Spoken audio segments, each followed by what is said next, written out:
പുതിയൊരു വീഡിയോയിലേക്ക് എൻ്റെ എല്ലാ കൂട്ടുകാർക്കും സ്വാഗതം. എല്ലാവരും സുഖമായിട്ടൊക്കെ ഇരിക്കുന്നല്ലോ. അപ്പോൾ ഇന്ന് ഞാൻ വന്നിട്ടുള്ളത് നമുക്ക് ചക്കക്കുരു കൊണ്ട് നല്ല കിടിലൻ റെസിപ്പി തയ്യാറാക്കാം. അപ്പോൾ അതിനായിട്ട് കുറച്ച് ചക്കക്കുരു എടുത്തിട്ടുണ്ട്. അപ്പോൾ ഇത് അരകല്ലിൽ വെച്ചിട്ട് ഞാനിതുപോലെ ഒന്ന് ചെറുതായിട്ടൊന്ന് ചതച്ചെടുക്കുന്നുണ്ട്. ഇടിച്ചെടുത്താൽ പെട്ടെന്ന് ഇതിൻ്റെ തോല് കളയാനായിട്ട് പറ്റും. അപ്പോൾ നമുക്ക് ആദ്യം ഇതൊന്ന് എല്ലാം ഒന്ന് ഇടിച്ചെടുക്കാം. അതിന് ശേഷം നമുക്ക് ഇതിൻ്റെ തോലെല്ലാം ഒന്ന് നീക്കം ചെയ്തെടുക്കേണ്ടതായിട്ടുണ്ട്. അപ്പോൾ എല്ലാ ചക്കക്കുരു ഇതുപോലെ ഒന്ന് ചതച്ചെടുത്തിട്ടുണ്ട്. നമുക്ക് ഇനി ഇതിൻ്റെ തോലൊക്കെ പെട്ടെന്നൊന്ന് മാറ്റിയെടുക്കാം. അപ്പോൾ ഇങ്ങനെ ചെയ്യുമ്പോൾ പെട്ടെന്ന് മേൽത്തൊലി മാറ്റിയെടുക്കാനായിട്ട് പറ്റും. വളരെ എളുപ്പമാണ്. പണ്ടൊക്കെ നമ്മളിങ്ങനെയൊക്കെ ചെയ്തിരുന്നത്. അന്ന് ഇതുപോലെ കുറച്ചൊന്നുമല്ല, ഒരു പറ ചക്കക്കുരുവൊക്കെ വേവിച്ച് പുഴുങ്ങിയൊക്കെ കഴിച്ചുകൊണ്ടിരുന്നത് അല്ലേ. അപ്പോൾ ചക്കക്കുരു ഇരുന്ന് ക്ലീൻ ചെയ്ത് മേൽത്തൊലി കളയണ്ട, അത് അങ്ങനെ തന്നെ എടുക്കുന്നതാണ് നല്ലത്. നമ്മുടെ ശരീരത്തിന് അത് ഒരുപാട് നല്ല ഗുണങ്ങൾ ചെയ്യും. ഷുഗർ ഉള്ളവർക്കൊക്കെ കഴിക്കാൻ പറ്റിയതാണ്. അപ്പോൾ ഞാൻ ചക്കക്കുരു ഒന്ന് കഴുകിയതിന് ശേഷം കുക്കറിലേക്ക് ഇട്ട് കൊടുത്തിട്ടുണ്ട്. കുറച്ച് വെള്ളം ഒഴിച്ച് നമുക്കിതൊന്ന് വേവിച്ചെടുക്കാം. അപ്പോൾ ഞാനിവിടെ ഒരു 4 വിസിൽ അടുപ്പിച്ചെടുക്കുന്നുണ്ട്. അപ്പോൾ ഈ സമയം കൊണ്ട് മറ്റു കാര്യങ്ങളെല്ലാം ഇവിടെ നമുക്കൊന്ന് തയ്യാറാക്കി വെക്കേണ്ടതായിട്ടുണ്ട്. അപ്പോൾ ഞാൻ എല്ലാ ഉള്ളിയൊക്കെ അരിഞ്ഞ് വെച്ചിട്ടുണ്ട്. നമ്മുടെ ചക്കക്കുരു നല്ലപോലെ വെന്ത് വന്നിട്ടുണ്ട്, കാണുമ്പോൾ തന്നെ അറിയാം. അപ്പോൾ നമുക്ക് നോക്കാം. നല്ലപോലെ വെന്തിട്ടുണ്ട്. ഇത്രയും മതിയാവും. ഇനി ഇതൊന്ന് തണുത്ത് വരട്ടെ. അപ്പോൾ വീഡിയോ കണ്ടുകൊണ്ടിരിക്കുമ്പോൾ ഇഷ്ടപ്പെട്ടാൽ ഒരു ലൈക്ക് തരാനും പ്രിയപ്പെട്ടവർക്കെല്ലാം ഒന്ന് ഷെയർ ചെയ്ത് കൊടുത്ത് തന്നെ സപ്പോർട്ട് ചെയ്യാനും മറന്നു പോകരുത്. അപ്പോൾ ഈ സമയം നമ്മുടെ ചക്കക്കുരു നല്ലപോലെ തണുത്ത് വന്നിട്ടുണ്ട്. അത് മിക്സിയുടെ ജാറിലേക്ക് ഞാൻ മാറ്റി കൊടുത്തു. ഇനി അതിലേക്ക് ഒരു 4-5 അല്ലി വെളുത്തുള്ളി, അതുപോലെ തന്നെ ഒരു ചെറിയ പീസ് ഇഞ്ചി. ഇനി നമുക്ക് വേണ്ടത് കുരുമുളക്. അപ്പോൾ ഞാൻ കുരുമുളക് പൊടി 1 സ്പൂൺ നിറച്ചെടുത്തിട്ടുണ്ട്. കുറച്ച് ഗരം മസാലയും കൂടെ ചേർത്ത് കൊടുക്കുക. അതൊരു 1/2 ടീസ്പൂണോളം മതിയാവും. ആവശ്യത്തിനുള്ള ഉപ്പും കൂടെ ചേർത്ത് കൊടുത്ത് നമുക്കൊന്ന് അടിച്ചെടുത്തിട്ട് വരാം. അപ്പോൾ ഇത് നല്ലപോലെ ഒന്ന് അടിച്ചെടുക്കുക. ചെറിയ തരിപ്പരിപ്പുണ്ടെങ്കിൽ കുഴപ്പമില്ല, എന്നാൽ ഒരുപാട് കട്ടകൾ കിടക്കാൻ പാടില്ല. അപ്പോൾ ഇപ്പം നമ്മളത് ചക്കക്കുരുവൊക്കെ നല്ലപോലെ ഒന്ന് അടിച്ചെടുത്തിട്ടുണ്ട്. ഇതൊരു പാത്രത്തിലേക്ക് മാറ്റി കൊടുക്കുക.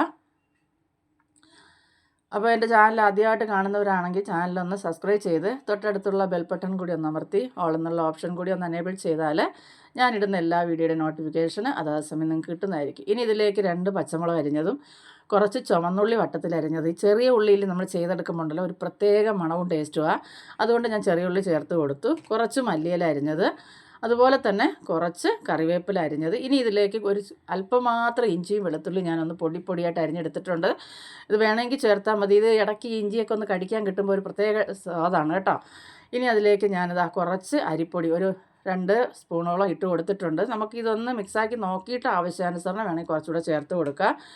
കൈ ഒന്ന് ക്ലീൻ ചെയ്തതിന് ശേഷം ഇതൊന്ന് കുഴച്ചെടുക്കുന്നുണ്ട്.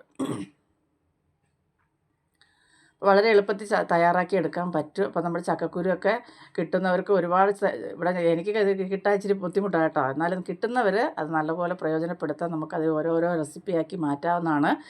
അപ്പോൾ ഇപ്പോൾ നല്ലപോലെ ഒന്ന് കുഴച്ചെടുത്തിട്ടുണ്ട്. അപ്പോൾ ഇനി നമുക്ക് നമ്മുടെ കയ്യിൽ ഒരല്പം ഓയിലൊന്ന് പുരട്ടി കൊടുത്തതിന് ശേഷം ഇത് നമുക്ക് ചെറിയൊരു ഉരുളകളാക്കി ഉരുട്ടിയെടുക്കാം. അപ്പോൾ കയ്യിലൊന്നും ഒട്ടിപ്പിടിക്കത്തില്ല.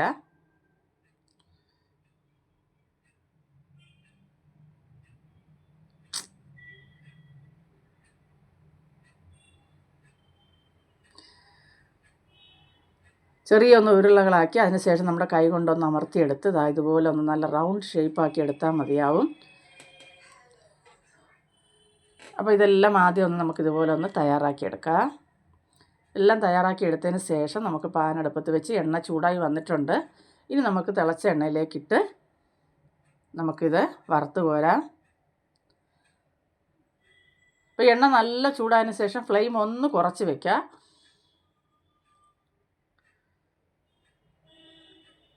അപ്പോൾ നല്ല ടേസ്റ്റാണ് കേട്ടോ കഴിക്കാൻ. അപ്പോൾ നല്ലപോലെ ഒന്ന് മൊരിഞ്ഞ് വരട്ടെ. ഒരു വശം നല്ലപോലെ ഒന്ന് മൊരിഞ്ഞ് വരുമ്പോൾ നമുക്കിത് മറിച്ചിട്ട് കൊടുക്കാം. അപ്പോൾ ഒരു വശം മൊരിഞ്ഞ് വന്നിട്ടുണ്ട്.